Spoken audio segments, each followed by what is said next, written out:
trickling in from the playoffs. And I mean, some of these dudes are walking around here. I mean, everybody's a stand-up DN nowadays. It's like everybody's 6'4", 260. It does seem that way. Yeah. But these dudes look crazy, and then they're all tatted with 04 on their back. And I'm like, what does that 04 mean? He's like, oh, that's when I was born. And so it's like, I'm 02, and I'm one of the oldest guys, working out. Gotta be, yeah. So it's just like, I mean, these dudes get to junior year, and they're like, yeah, like the league was calling me, so I'm a declare. The league I'm was like, calling. that's different, like true juniors out here. So I definitely feel old. It just makes me think about that. What's his name? Jeremiah Smith on Ohio State. Ryan Smith. God, yeah, he's huge. He's yeah. I mean, some of these guys are just it. James Daniels. Have you ever met James? Yeah. I don't know if he comes back and trains at all still, but he was one of those guys that would just walk in the building. I mean, I'm 5'10", long snapper from Iowa, so like I know exactly how you were feeling, Jay. Yeah. I walked into Iowa and I thought, I'm not supposed to be here. Like I'm definitely not supposed to be here. And I would agree. Some of those SEC guys, they're just built different. They look like men with wives and children. Maybe who's around? Who are you training with? Like some of the names, or like who? We got Jalen Walker down here from Georgia. Okay. Good looking dude. Chris Paul from Ole Miss. Okay. And then me, and then we just like to call ourselves the LBU down here in Dallas. Yeah. You got the receiver from Missouri is supposed to go pretty high. Burden? Luther Burden? Yeah, he's down here. Tennessee's running backs down here. Oh yeah. The big tackle at Minnesota's down here. I mean, every edge from LSU. We got two LSU guys down here. Okay. Better watch it. They'll turn you into an edge. You're gonna be a. Oh no! You see how these dudes are built. I don't have a shot. They're so fast too. Fast, and their arms, their hands touch their knees. The length is something that that's just I don't understand that. I'm built like a pokeball. How was Dallas the decision? What brought you down there? So the past 2 off seasons, I've been looking places to train. I went to Tampa to work out. Then last year's off season, I came here in Dallas, and I kind of just ended up liking it. So I came down here for combine training. Yeah, it's funny. Crazy time in your life. I'm sure. You can explain it here in a second, but like, I reach out to you. I'm trying to get in touch with all the guys that are kind of finishing up their career at Iowa just to have them on the show. Lachey got back to me. He's like, hey man, I'd love to come on the show. I'm out in Cali right now. Yeah. So we're a couple hours behind, so the schedules might not work. And I was cool. That was my dog. Like I played Fortnite with Luke almost every day. I played Fortnite with him once since we've been down here. Like we're 2 trains in a night. When I'm like getting done with my day, he's like, we have upper body lift because he's 2 hours behind us. Yeah. And then when he's winding down, I'm already asleep. So I know he's been giving me the cold shoulder too, so I'm surprised he responded. I shocked. Any of you that respond, we're super thankful. We are thankful for you giving us your time tonight. I know it's busy. You got a real important job interview, couple job interviews. I don't know how many technically you would consider it, but it's a big 4 months in your life, and I'm sure it's got to be an exciting time, right? Like, how cool is this? Yeah, definitely. I joke with my girlfriend. You'll see my dog come up here. That's cool. We're a puppy-friendly podcast. Oh, yeah. Let's see the dog. Yeah, I brought everybody with me. I brought my girl and my dog. His name is Romeo. Romeo. He wants me to play with his ball, but we can't right now, so he's got to chill out. But yeah, I joke with my girl all the time. Like her dream was just like having a big wedding one day, getting a wedding ring, and raising a family and all that stuff. And I was like this was my dream. Like, I mean, it's from the time I could remember. training as a full-time athlete, no school, and you're on someone else's dime. Like it doesn't get any better than this. The no school part is huge. That's a big part of it. Yeah, dude, it's kind of weird because I get at the end of my night and I just like feel like I got to do something. Like I got to turn something in or check something, or I'm not reading the email. It's kind of weird. You're an adult now.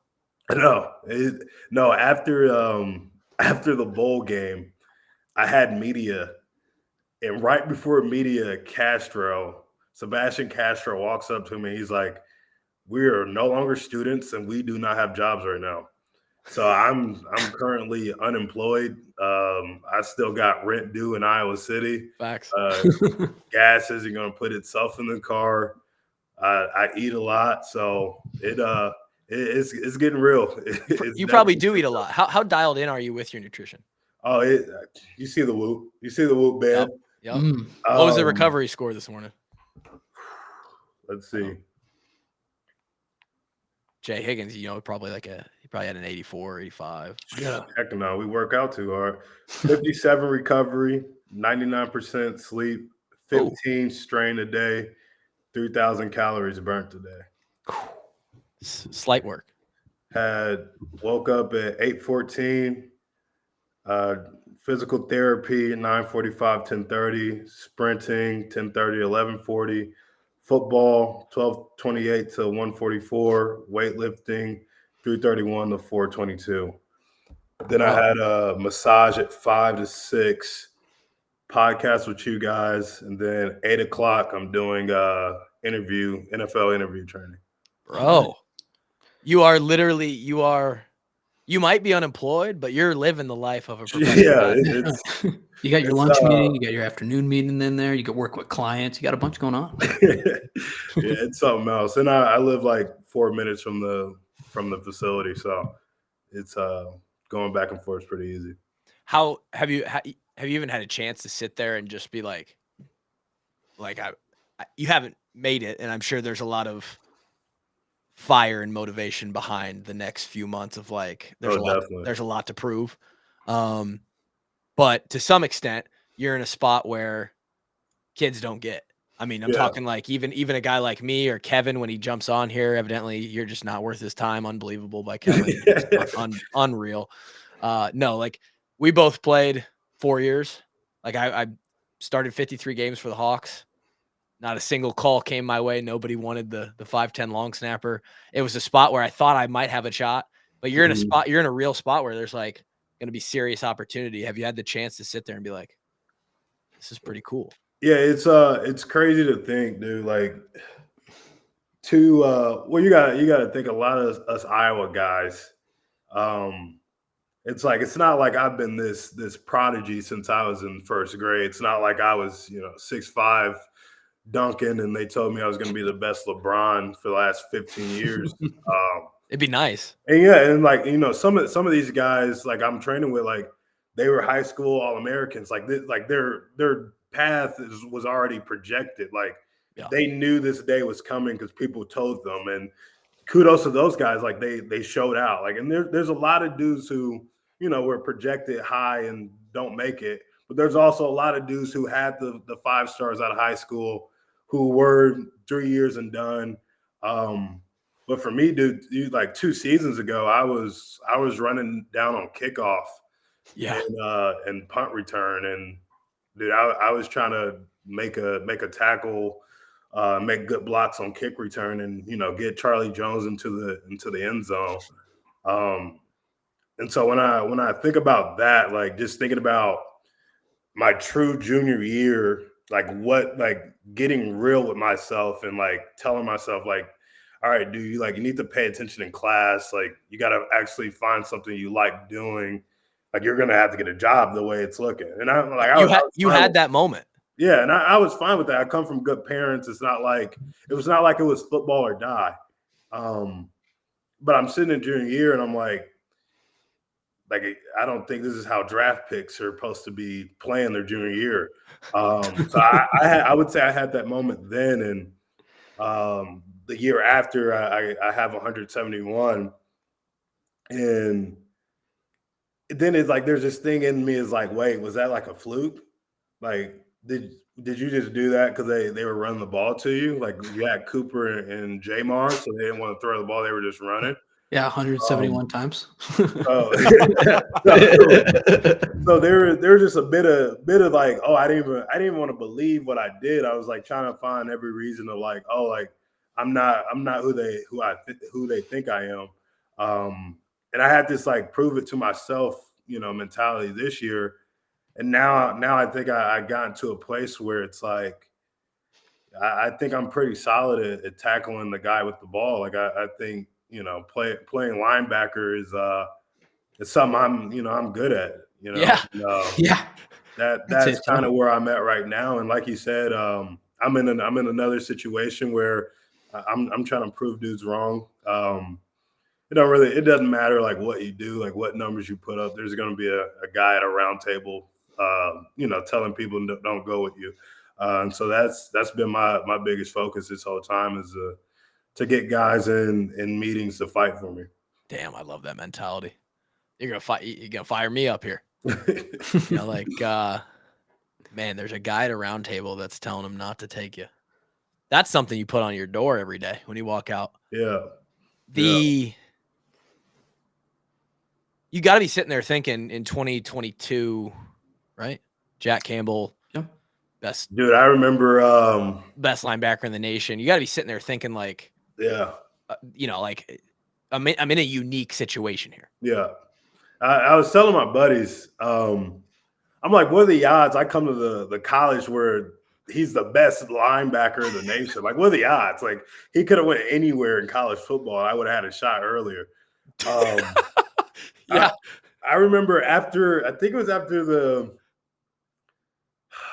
maybe we were in the Citrus. We had just lost to Kentucky the first time. Yep. And he posted that he was coming back for his true senior year. I was like, ouch. Like, this is about to be a long year. You're like, I love my guy Jack, but yeah. But from that moment there, I was just like, eventually they're gonna have to play me, like eventually. And so like let's be ready. Let's be ready when they call my number. And I'm not ashamed to say this, dude, but I mean I watched his every move. Like he's good. He was good at his position. I played the same position. I was a backup Mike. So I wanted what he had. I wanted the success he had. So I just followed him and I did what he did. This is Kevin, by the way. Kev, welcome to the show. What's up, Jay? Kevin played linebacker at one time too. All the same accolades, 171 tackles, All-American. What's the guy's name? Because I tied it. Oh, who had it? Who had 171? I don't know. Yeah, it's a school record. Dude, like, how'd you get Larry Station? I don't know. It could have been Larry Station. Yeah. That'd be my first guess. Yeah, he was good. Yeah, it is a wild situation that Jack happens to be. It is and it isn't though, because you look at the linebacker room, and I'm sure you guys watch film of Josie Jewell and all the way back to Greenway. So Josie Jewell and Bo Bauer are teach tape. So like when I came in 2020, 2021, 2022, 23, all those freshmen learned the Josie Jewell, Bo Bauer, like they're on the day one install. But when you learn Iowa's defense, those are like the first dudes you know. Yeah. Rodeo Clown still lives. Yeah, so we lived with those two in college. And how was Bo Bauer? I heard stories about him. Oh yeah, they're all accurate. You haven't even heard the best half of the stories. And I'm not at liberty to tell them now. God, one comes to mind. There's this pedigree that Iowa, Coach Wallace. He's a dog. Dog. Coach Wallace is a dog. Tell me more. Dude, when you hear just like his ability to put you in the best situation possible, and then to give you the keys to the car, like to give you the keys to the defense.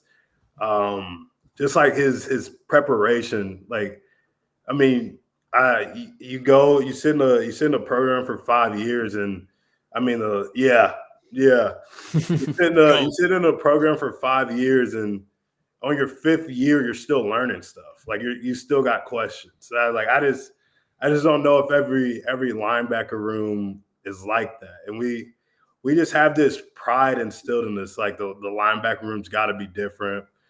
We gotta be on special teams. We gotta lead the team. We gotta lead the defense.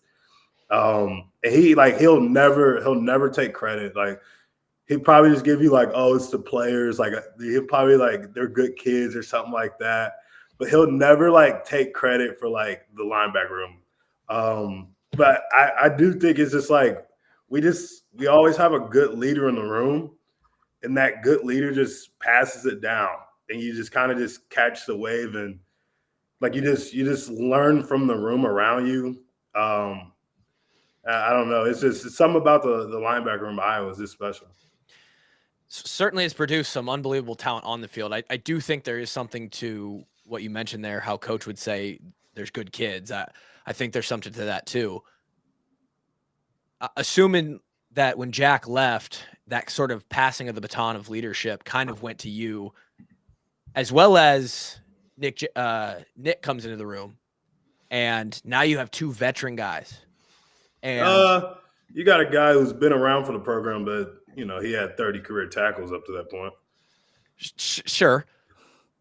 You get this feeling that a lot of that passing the baton has to be on your side of, I cannot let this standard down. Like I can't be the guy to be known for the standard lowering, right? Are you serious? That's all that mattered. Right. Dude, you can ask Jaden Harrell. I was like, I literally said after Campbell left, I said our defense better be better than last year's. Because if it's not, they're going to go to the Mike Backer. Like it doesn't matter if we gave up 100 fade balls, it's going to come back to who's playing Mike. That's the only thing that mattered. That spring ball after Campbell left, I don't think I'm talking about spring ball practices. I was treating them like games. Like every little thing mattered. Like I didn't even want people thinking, like I didn't even want a thought like, oh, we might be a little different this year. Like, and it's like you gotta think, dude, like Jack was 6'5". So it's like there's like an image, like there's this image going around too. Like, all right, we got a 6'5" Mike Backer. Runs like a deer. You know what I mean? I'm not 6'5", so I already know. I was like, all right, this is gonna be a little harder. But that's like keeping the standard where it's at. I didn't want any drop off, dude. I didn't want the year of like Iowa's defenses falling to be on my turn. That's literally all that mattered. Did you tell me how you dealt with that because obviously your play matters a lot there. And you can control a lot of that because you're the starting guy. But then there's a lot of it that turns into, man, I'm now an older guy. I have to not only put it out on the field, I have to teach ththese other guys. Yeah, I have to so that when I'm gone, there's no more. I can't hold their hand anymore. I have to hope and that everything I do sets them up so that when they step into this, they have that same mindset of shit. I cannot let this slip. Yeah. How did you go about that? Did that actively sort of work in your brain? I did it the same way Jack did it.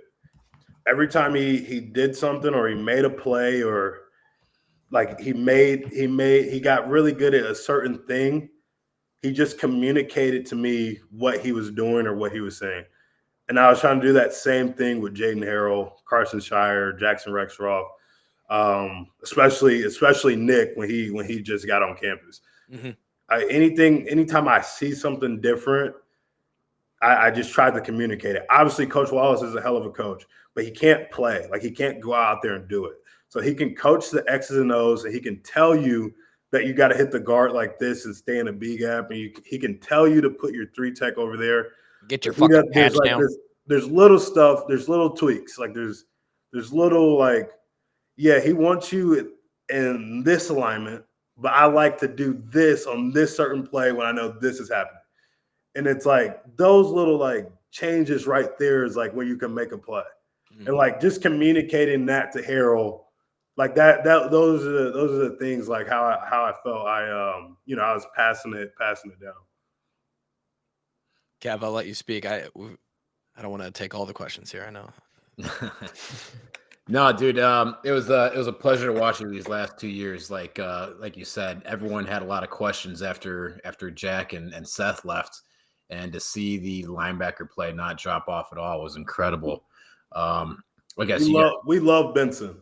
We love Seth Benson. Oh, we're a big Seth Benson fan. Seth Benson. If Jack Campbell's a hell of a player. Don't get me wrong. If Seth Benson came in a different year where the Mike backer wasn't 6'5" and 17th off the board, more people would know his name. Yeah. But we love Benson. Benson's a good dude, friend of the show, friend of the podcast. Denver Bronco legend, Seth Benson. Denver Bronco legend. My fault, Kevin, for cutting you off. No, you're good, man. That triggered me. I appreciate those little anecdotes. No idea where I was going with that. I guess you guys already went into, your mentality and being the guy in the room. So yeah, who's I guess we can go there. Like who's next? Like obviously we're graduating another 2 linebackers this year. Yeah, we're right back where we were where we were 2 years ago. So yeah. What can we expect from the Hawkeye linebackers moving forward? I like Jaden Harrell a lot because he can play the game in his head. And I think every good Mike has to have that ability. Sure. You got to be able, as a Mike, you got to be able to communicate what your think's about to happen and what you see. And then you also have to, make plays. Then you also need the respect of your teammates. Like those are the, like everything that matters. Like you just can't be a bad dude. You can't be a dude in the locker room that nobody likes. It just doesn't work. It's almost expected that you're going to be a team captain. You have to be that level of a leader at the linebacker position. And I like Jaden Harrell a lot. I like Carson Shire. Carson Shire is one of those dudes he's gonna rip your head off. He's gonna rip your head off and he's gonna run straight to the ball, and anything that's in the way is gonna step out for one of the plays because their shoulder's gonna be dislocated.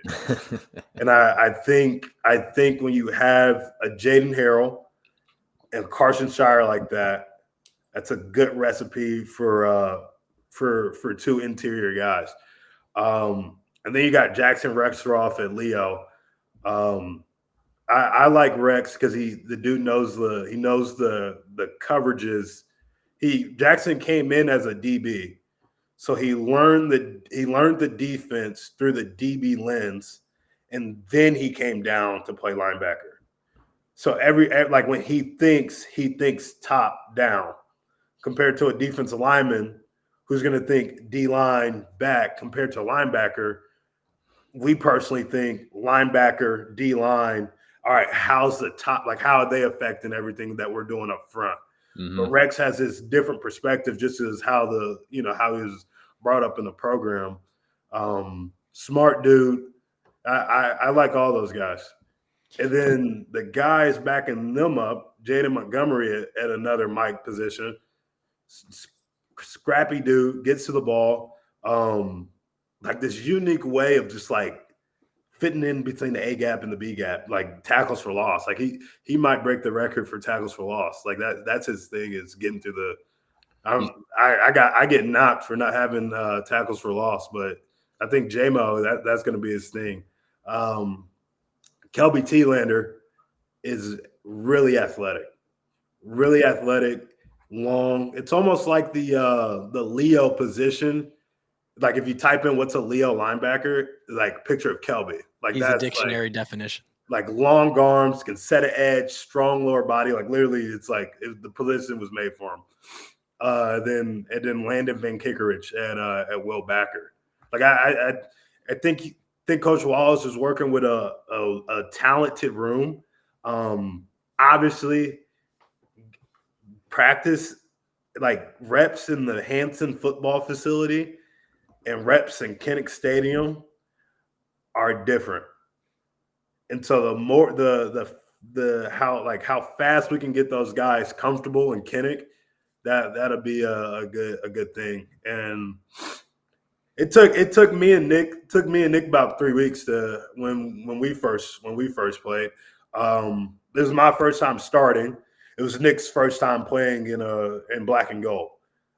So I'm sure Coach Wallace did not have a good night of sleep. That those first couple of games. And we were at Iowa State like week 2 of like our early career. So they threw us in the fire quick. I've been around. I know the playbook. I know the defense, but there's something about when the coaches are standing on the sideline versus when you see KF standing behind the quarterback. Like it's a little different. That feeling is just a little different. I remember when I first got my first reps on defense. I'd played a lot of special teams, but when I first got thrown in there on defense for a few plays, and it's like, even that's is just different. I don't know why it feels different, but it does. And it's incredible how much faster the game speed is than the practice speed. There's just no replicating it. So playing in 2020 with like cardboard pieces. Yeah. I was nervous for that because I was like, all right, well, this is like game tape. If I mess up, everybody's going to see it on Sunday. But then 2021 in like Kinnick sold out. That's a little different. Mm-hmm. Like that's a little different. Like dudes are trying a little harder. Like things are moving a little faster. There's like, more juice. A little more juice, a little more electricity in the stadium. Yeah. And it's like the funniest thing is like when I was a young player, I was always like beat up. I was always like hurt. Like somebody would step on my foot, jam a finger. Cause I was always like out of position. Like I was always like a step behind, a step too early. Like there was no rhythm. So I always was like, something was always just off. I was always getting stepped on or something. And then when the game like slows down and you get a rhythm of the game, that's when you can play fast once you find like the rhythm of the game.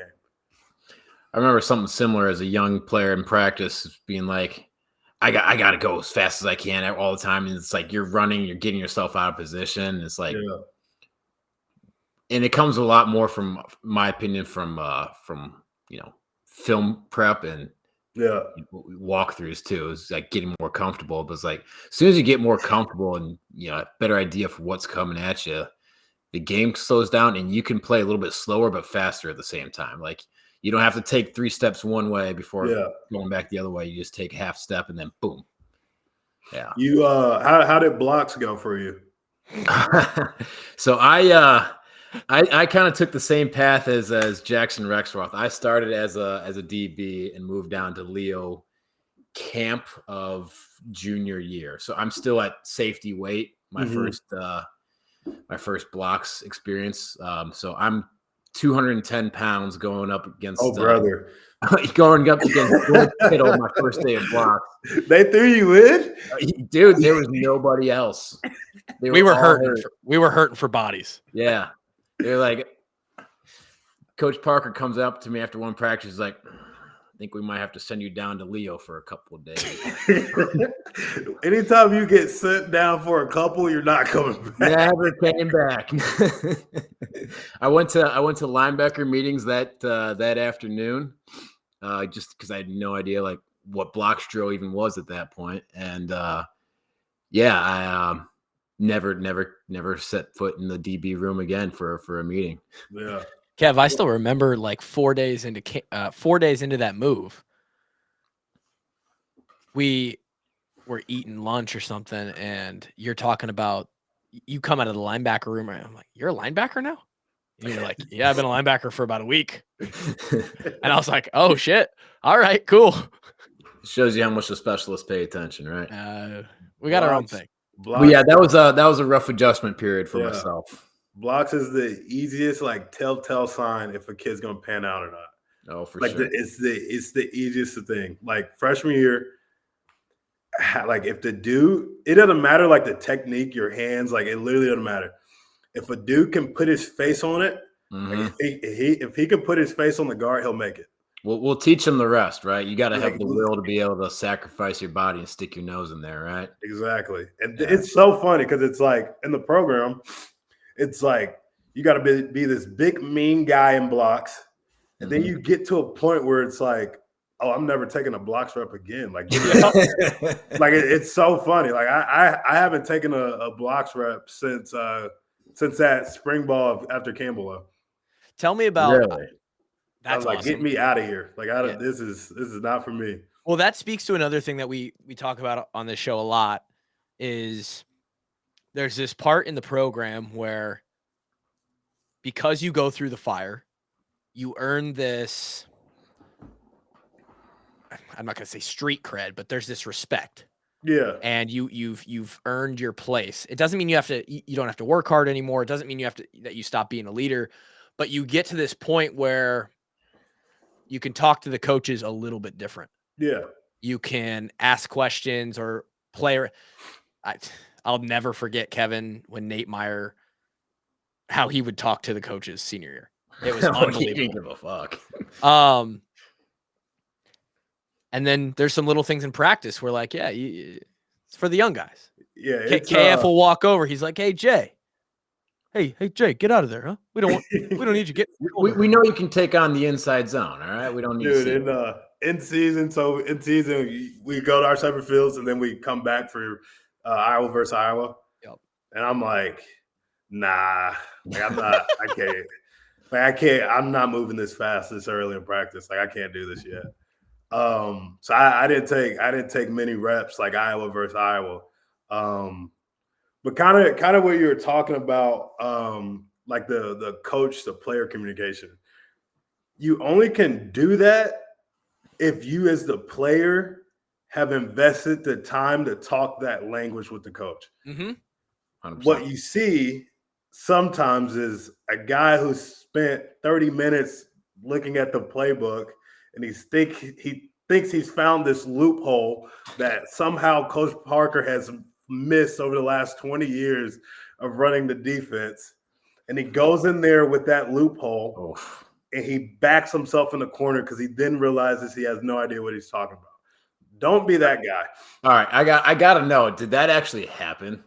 Not to me, but you. No. Like, did someone take? It's like I'm right on this. I'm gonna go show Coach Parker he's wrong. That somebody actually had the balls to go do that. You have guys who try to customize quarters coverage. No. Yeah. Hey, Coach, I got an idea. But the thing with Wallace and I, and he always came to the LB room and he always asked us what do you think of the game plan so far? Like how do you like the game plan? And what are you worried about? What do you feel good about? And we get the Tuesday, and I look at Nick, and Nick's like, "You don't like the game plan, do you?" I'm like, "Nah." And Nick's like, "You're gonna change it in the game, aren't you?" I'm like, "Yeah." And so we get to Tuesday, and I'm like, "All right, here's what they want me to do. Here's what I want to do." And then somehow every Wednesday, we would come back and everything I wanted to do, that would be the install for that morning's practice. Like every time. Amazing. And I'm like, yep, I like this game plan. And Nick would look at me and we just laugh. Because I'm like, this is what I wanted to do on Monday, but you made me practice it a certain way. That's incredible. Did you ever bring that up to Coach Wallace? You're like, hey, you're reading my mind every week. I come in on Monday and I sit in the meeting and I'm just like, I get a little itchy because I'm like, I don't know.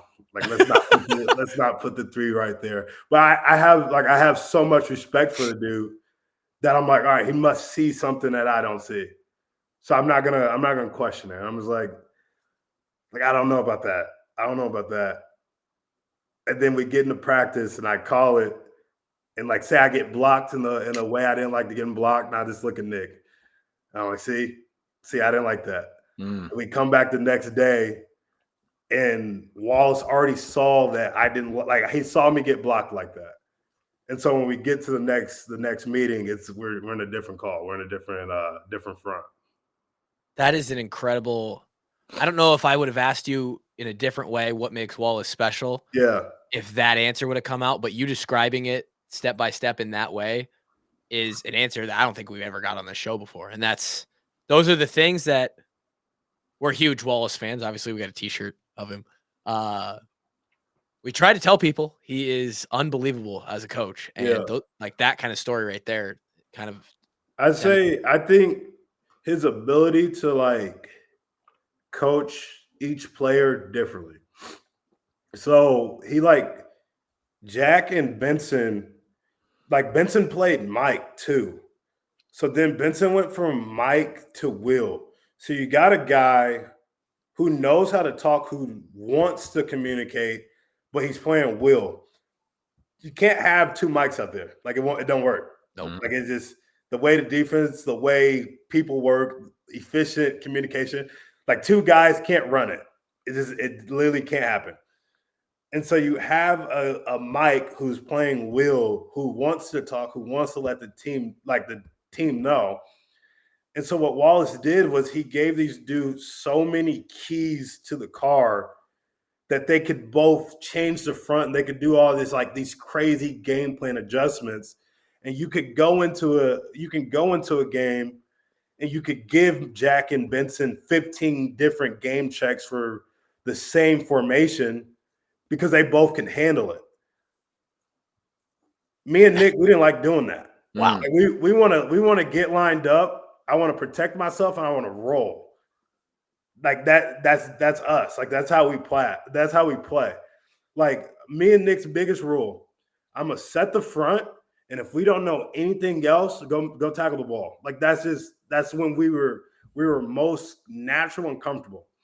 And so like I've been in the room for 5 years. Nick doesn't know how Wallace coached Jack in Right. Benson. He doesn't know how Wallace coached Ben Neiman and Barrington Wade. Like I sat and watched him coach these dudes.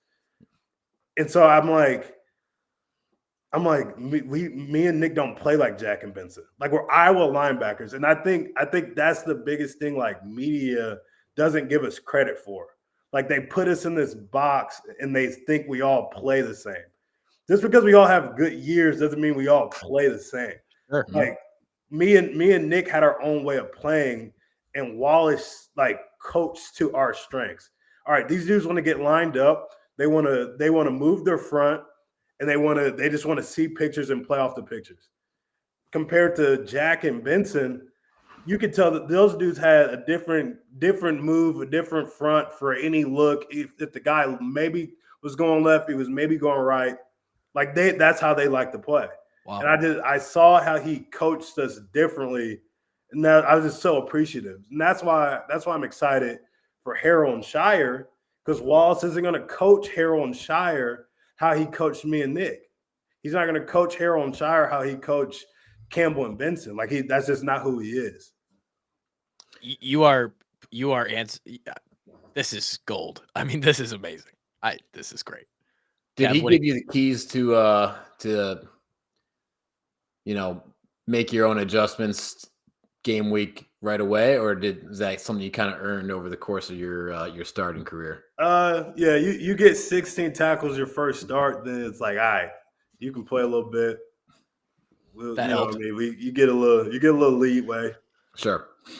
Now, I mean, like, it's all good to have a great game plan, but the players are the ones that have to go out and execute. And so if they're not comfortable with it, then it's not a good game plan, right? You got to play to your strengths. You got to play to your players. So I remember Coach Parker would always, if we had a tough route, like the Florida route. Mm-hmm. So like you got two receivers on the outside, one's running a post, one's running a corner. Hawkeyes kryptonite right there. Yeah, right. We are not built for that. Every week could be different. Like, hey, how do you guys want to play? Do you want to switch off? Do you want to stay with your guy? And it's like whatever the guys in that room that week feel most comfortable with, that's the way we played it, right? We run it's a coverage called Booker or Book that Amani Hooker put in. Okay. And apparently it was like nail with a wide split, and he wanted that cash basically to man two, kind of like you're playing palms, but Okay. it was still two out there. But he still had the strong safety over the top of him. Yeah, and it's just like little stuff like that. It was cool to see like Quinn and Castro just like communicate how you see it. And I think that's like the biggest thing that like makes Iowa defenses different. It's like just our ability to communicate when these dudes are like broke the huddle, lined up, where there's no way we can look to the sideline for a coverage check. Like it's too late. For sure. So all the communication has to come from the 11 in the game. And obviously when you have a Quinn Schulte, like I don't know how many consecutive starts this guy's had, but it's got to be up there for free safety. For walk on free safeties, it's got to be up there. And then Castro, just like he's a beast in the middle of the field. Just seeing those guys and how they saw coverages and how they saw releases, it's cool when you can manipulate the playbook and stuff like that. Tell me more about. Okay. Oh no, I was just gonna say it's like, we've played the same defense like you said since 1999. They know what we're coming out. They know what we're gonna be. They're 2x2 detached in the boundary. They know our check, like they know our coverage. I mean, it's crazy that you can run the base coverage. I don't know if you guys ever did the numbers, but like during our time, we were in base defense, I'd guess 80 to 90% of the time, most games. Yeah, but then you're sin sooner if a big play happens. Yeah, if Coach Parker gets pissed, fires up a fire zone. But no, it's crazy. Like the same base defense has so many checks, so many different coverages that you can check to that it really kind of morphs into. I mean, yeah, they're playing their base defense, but they're doing a lot of different things based off the formation that they get, based off of the looks. I remember versus Penn State 2017, we ran a completely different defense based off if the slot receiver had his outside or inside leg up. It's those tight ends, they give so much away. Oh yeah, they give so much away. Yeah, like one of our favorites was if the like guys in a tight ends in like off the ball, like in a little hip spot, if he's looking back to the left, like the guy, it's going to be a divide play. He's going back for a. You give me a tight end in the C area, and I'm like, oh my god, like they're taking me to the ball. Like that tight end in the C area and a guard who hasn't started, doesn't have a lot of games under his belt. If you give me a fresh guard, like a guard who doesn't want to mess up because his coach is going to yell at him, oh my gosh. Oh my gosh. A guard that's like, oh my God, I got to do my assignment. I got to block the down guy. I got to work up to the linebacker. Block the down guy. I love seeing that. I'm like, oh Jay's my God, just licking his chops. He doesn't know what's going on. Dude, you're a real, like, you said it earlier. That this was your dream. You really are like I can tell you're a football guy. Like you are. I love football guy. Dude, my girl. She's a smart one. She graduated college in 3. Like super smart, account manager, working remote for some company in LA.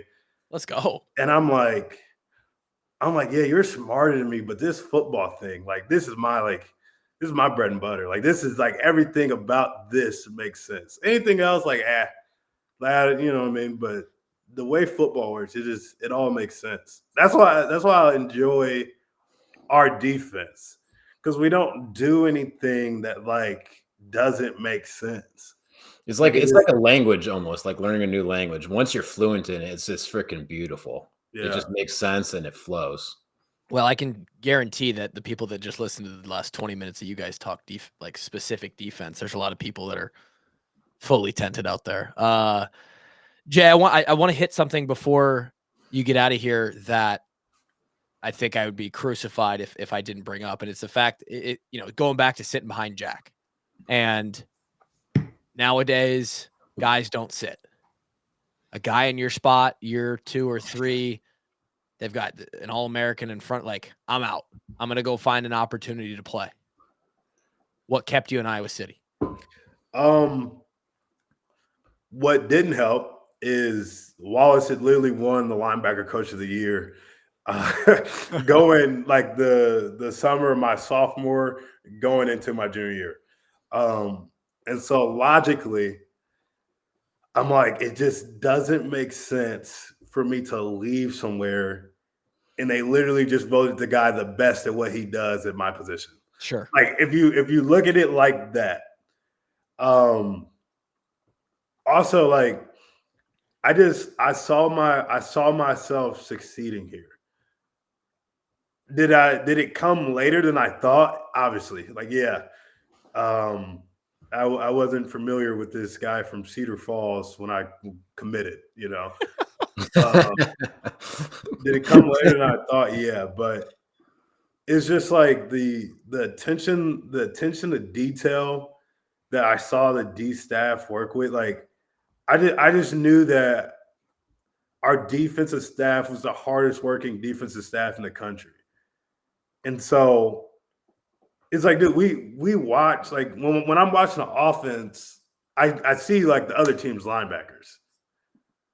And I'm like, who's coaching this? Like who's the position? I've got bad news for you, man. And you're going to play a long time in the NFL, and one day or another, you're going to have to retire. You're not going to be able to play football anymore. You're going to have to watch football, right? I can't watch football leisurely. I'm just watching terrible defense being played the entire time. And it's like, dude, especially linebackers, man. I'm like, you're dropping to just a random spot in the field. The receiver just ran right past you. Like the quarterback's not going to throw you the ball. Go match the route. I think in college you see a lot of like uncalculated blitzes. That too. Like they're in this formation. All right, let's send a blitz. And it's like these blitzes have nothing to do with where the ball's going. Like, why did you just have that DN rush to the D gap? No wonder they ran the ball 50 yards up the middle of the field. You just told your nose to go to the D gap on this blitz. And so it's just like I'm watching stuff on tape and I'm like, all right, if I do leave, where would I go? And how do I know like these dudes are like going to be good coaches? And that's like, dude, that's what's crazy out of high school. These parents have no idea. Like these parents, like, you don't know what you're doing. Like you're signing your kid up to go. Like the kids just like the color of the uniforms now. Like they're like, can I take a picture on the field with a Ferrari? Like they don't even you don't even know what you're getting yourself into. Like I got lucky that I came to Iowa. Like I didn't know the importance of like your position coach being good, the D-line coach being good, the D-line being talented, the back seven, the corners, the free safeties. Like I didn't even understand that. I'm just like, where can I go play the highest level football with a scholarship? Yeah. That's literally all I was thinking about. And I fell into a good linebacker room. I fell into sitting behind good players. But I'm just like, there's like some guys are just like going to places because like their stadium's big and it holds a lot of people. Like that's all that matters. Or they're getting a lot of NIL. Yeah. Okay. Now some of these contracts are different. they give you 10 million. You're 17. All right. I don't care what defense they got you in. You need to take it. Facts. That's fair. No, I mean, you make a good point, but most kids in high school, myself included, like if I were to, on my official visit, talking to Coach Parker and he starts going through his defense, I'm like, no idea what you're talking about, man. Yeah, like who is this guy talking? Like what? Like where's the camera? Where's the photo shoot at? Exactly. Like, are we going to El Rey's tonight or what? Like, this guy's trying to teach me coverages. Have you It ever was sat? union back in our day, but yeah.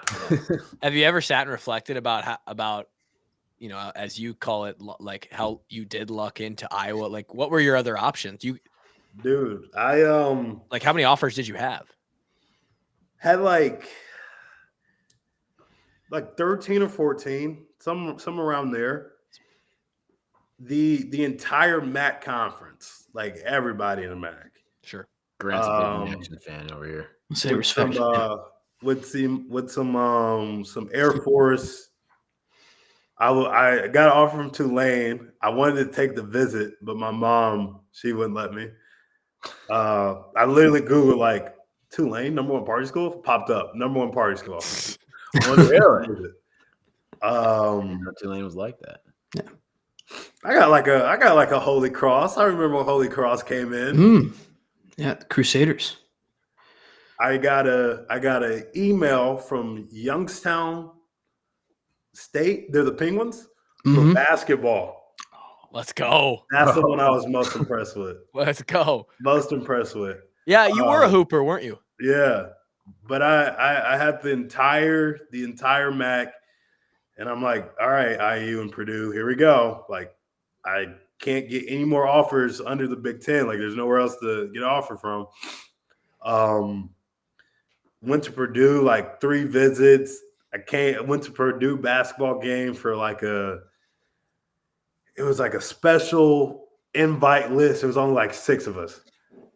They took us to a basketball game. I was like, this is it. Like, this is it. It's only 6 of us. Like, 3rd time up here. Like, they're about to offer me. Didn't offer me. Purdue told Deontay Craig that I was too small. Bro, how tall are you? 6'0'3", according to the NFL. The linebacker coach's son was the starting Mike backer at Purdue at the time, who was 5'11". So I thought that was hilarious, and I'll never forget that. Went to IU. This is when who's the dudes with Penn State now? Tom Allen, when he was there. I mean, they didn't send me. I went down there they played Michigan.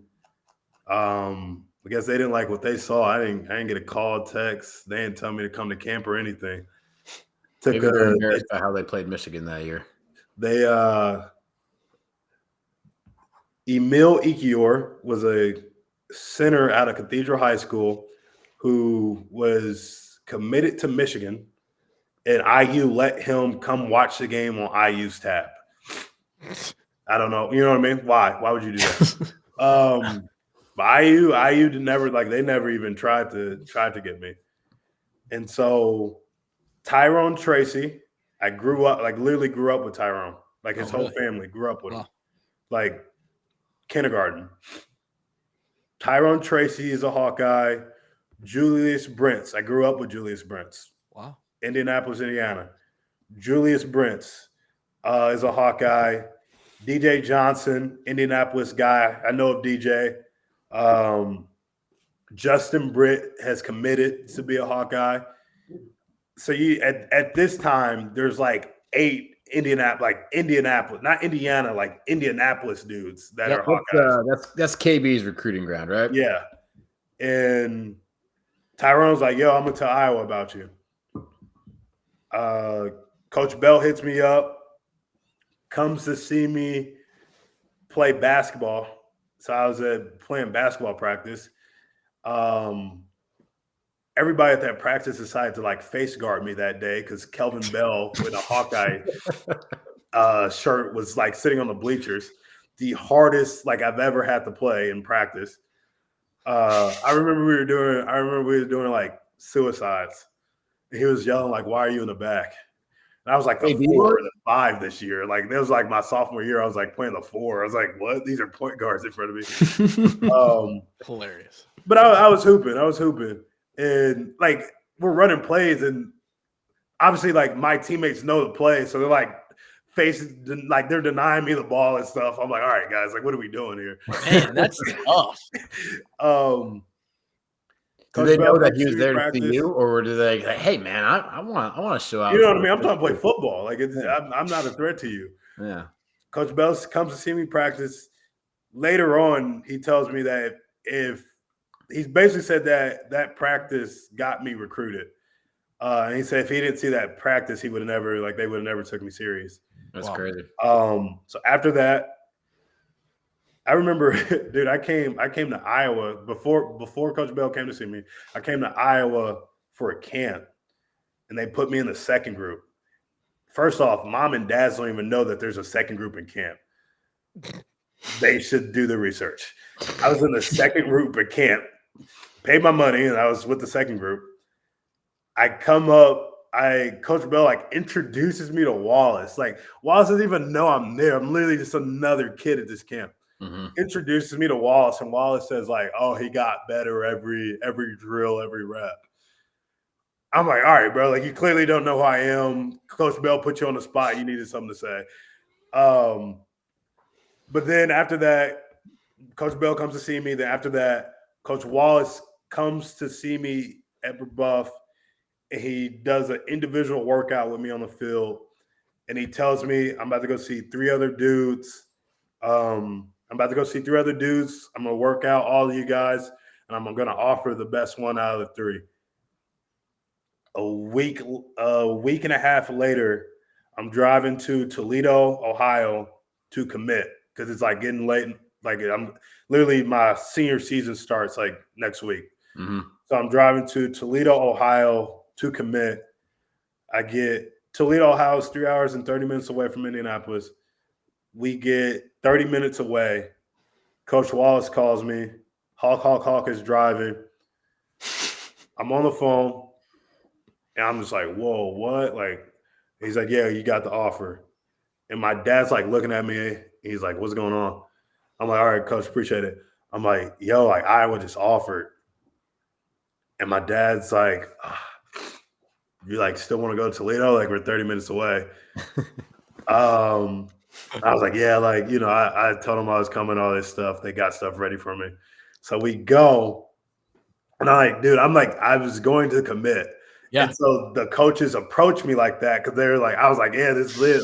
They're like, Hig, what's going on? Hig. Our guy. Yeah. And we get you do all this stuff. They're showing you the dorms, all this stuff. And then you get that head coach meeting at the end of the day. Well, we don't know, but that I've heard that's how it goes. So they're going to take you through the whole visit, show you the bells and whistles, and then they're going to put you in front of the head coach at the end of the visit. And they put me in front of the head coach at the end of the visit, and the dude's just so you ready? And I just I didn't want to tell them yo, dude, I just got offered from Iowa 2 hours ago. I'm probably just going to commit. It's my best offer I got. And I'm just this, is just not, I'm not ready right now. We're still thinking about our options. And he's like, what are you talking about? And I know I don't know what I'm talking about. That coach is somewhere right now and he's sick. And I'm like, yeah, this is not the right time for us. And I was like, dude, I love the program. I was literally going up there. I was literally going up there to commit. And I was like, nah, at the end of it, it's thanks for everybody's time. Appreciative of everybody because they literally put out this whole event for us. And then I posted my Iowa offer 2 hours later. And then the Toledo linebacker coach called me, and he was like I understand. I get it now. Yeah. I appreciate you still coming for the visit. So that's how that went. What a story. So it was almost rocket. Yeah. Hawk. Wow. Okay. In the glass stadium or glass bowl. How before, I'd probably be crucified if I didn't ask about your dad too. You called him Hawk, the infamous, he literally became an icon. Crazy. He's an icon. And we should probably get him on this show, honestly. We've been asked to have him on the show. I just don't like doing players' families before they're graduated. I don't want to compromise their career. You know how hard it is running down on kickoff while your dad is like this big social media guy on Twitter. I don't know that. Tell us about it. That eats at you where you're on punt return and you're trying to hold up the long snapper and put the long snapper in the dirt, and your dad's bleeding black and gold. And Your you're dad's like, signing autographs in the stands. and I'm like, one day I'm gonna give this guy something to cheer for. Like one day he'll be happy. Unreal. But the cool thing about my dad is like he's been like this like my whole life. And so it's cool knowing that like, oh, he just like this didn't happen when I got to Iowa, or like I became a solid player or whatnot. Like he's been like this forever, like since Pee Wee, since AAU. He's always been outgoing, always supportive. There's something about like a dad's like biasness. Like that dude thinks I'm the greatest player to ever touch the planet. Like I'm just like, Dad, like it don't work like that. When you have kids someday, you'll understand. I understand now. Like you ask my dad, he's gonna tell you I'm first off the board. It's gonna be me then Travis Hunter if you ask my dad. Hey, as it should be, man. He really has become like this. I don't think I've ever seen anybody more positive than him. Like he is the energy. Obviously, he's known by everybody. It's pretty cool to see. And I know you got a heart out here, kind of leading up to 8 o'clock. Grant, Kevin, any more questions you want to get off burning in the back end, or should we let the man go? I was gonna say, well, real quick, I'm sure you've been asked about it a million times, but we got to talk about the Matt Rhule handshake stuff. We can finish with that. Yeah. So I am a little curious. So did it kind of there's obviously a lot of chaos going on the field after a game, right? Did you just like seek Matt Rhule and you're like, the opportunity has presented itself, I got to take this? Or were you sitting there at like halftime like, oh, I'm going to go get this? No, it was definitely a spur of the moment. Okay. Like I have no problems with him. Okay. I really did not like get my handshake before the game on my senior night. That's crazy. Like, bullshit, man. Did they say anything to y'all, or they just stood out there and didn't put out their hands? I'm still shocked. I think a big noon kickoff, 11 o'clock.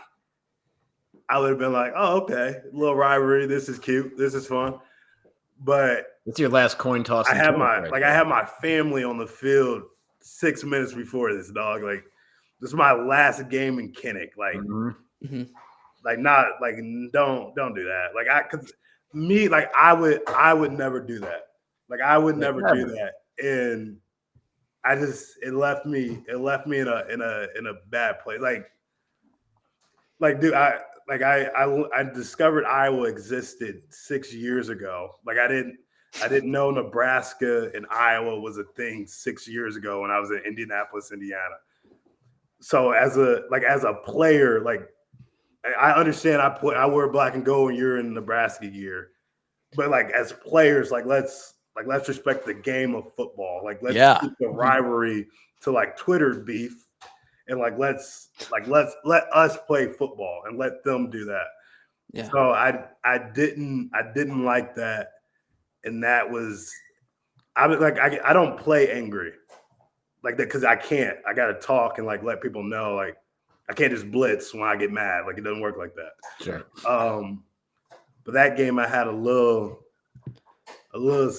juice, a little bit more juice. And the sturdiness that you ran out with, like your hand extended for like 30 yards, like pointing him down, legendary. Yeah. Legendary. I just wanted my handshake. That's all. You got it. You got it, bro. No, I thought it was super funny. And then I did want to ask too, you mentioned earlier, like, 2022, I'm doing the same thing. I'm looking on LinkedIn, looking for jobs. What were you thinking about potentially doing? Well, I got a degree in environmental policy and planning. Oh, cool. Okay. Wow. So, dude, I was about to go on a park park reservation or park reserve and save the trees. Okay. Yeah. Ranger Higgins. Pick up branches that fall on the trail so people can enjoy their hike. I love that. I'm gonna Photoshop your face for the thumbnail of this podcast onto a forest ranger. Awesome. Jay, thank you so much for the hour. We know that you're busy. You got all the rehab, the massages, the cold plunge. Like, you're trying to be a professional athlete, and you giving us this time is very kind. So thank you so much. Yes, sir. Appreciate you guys having me. Best of luck in the prep and the draft, and we can't wait to see you represent Iowa in the NFL. Yes, sir. Thank you. Go Hawks. Everybody listening, thank you for listening. Respond on Twitter with your favorite part of the podcast. Probably Jay and Kevin breaking down the defense. We'll talk to you again soon, hopefully with another cool guest from this past season's team. We'll see you then.